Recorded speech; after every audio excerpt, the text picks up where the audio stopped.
Hi, I'm Kitty Williams, the Director of Music at First United Methodist Church in Garland, and today I have a little reflection for us. One of my hobbies too is plants, and believe it or not, I used to be a forestry major, and so I love my trees, and I knew some of my trees were having some trouble, and so I called an arborist to come and talk to me about them. And one of the things we realized is that one of my trees was having some trouble with its roots. And so he put some tree medicine on it, and then he covered the root up with dirt.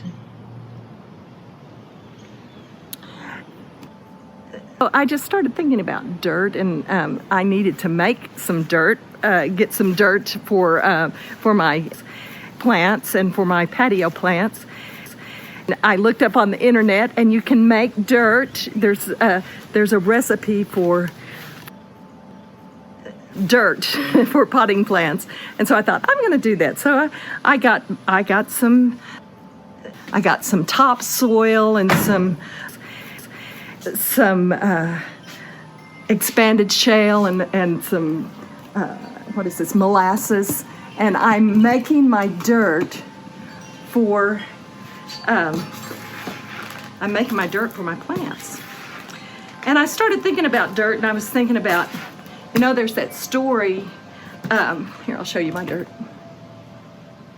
There's the story in the Bible where Jesus picks up some dirt and spits on it, and he puts it on a blind person's eyes, and then the blind person can see.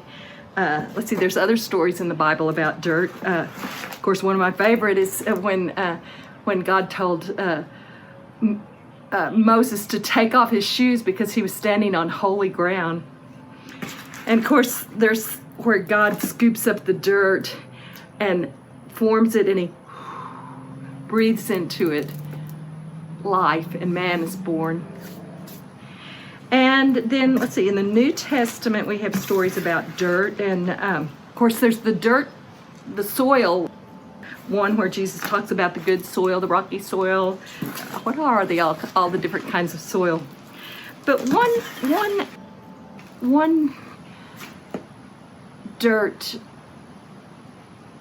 story in the Bible that I heard when I was in high school. I was at a Young Life meeting, and it was a message that stuck with me a long time. And what happened was Jesus was teaching, and whenever Jesus would teach, people would just swarm around him and come, and it sort of made the teachers, the religious teachers and Pharisees upset, because he challenged the way the people believed.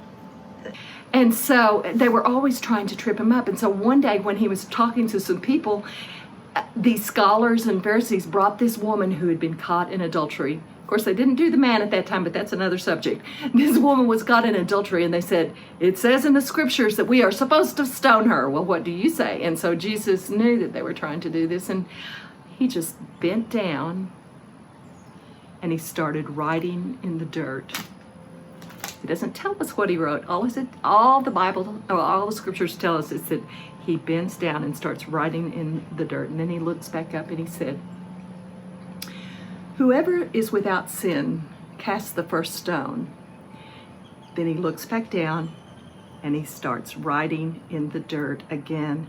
And one by one, all the people disappear. And Jesus looked at the woman, he said, "Where have they gone? Is there no one here to condemn you?" And she said, "They are all gone. No one is here." And he says, "Well, I do not condemn you either. Go and do not sin anymore." I started thinking about how Jesus reacted. And I also thought about how I would have reacted if somebody challenged my ways. I mean, Jesus came trying to teach us how to love. And I wonder if we would take time maybe to bend down for just a moment before we have a reaction on what somebody has said that challenges our beliefs.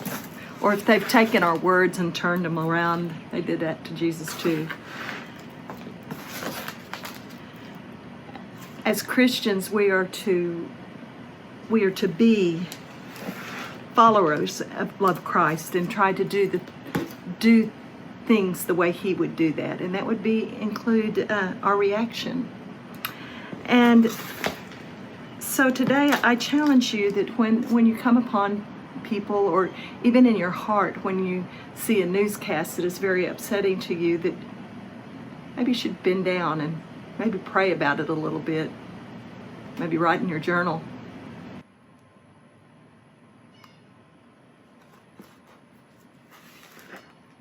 In Peter,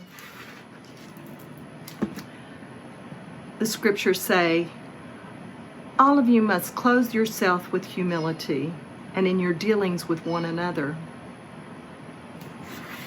For God opposes the proud, and He exalts the humble. Let's be gentle toward one another today and tomorrow.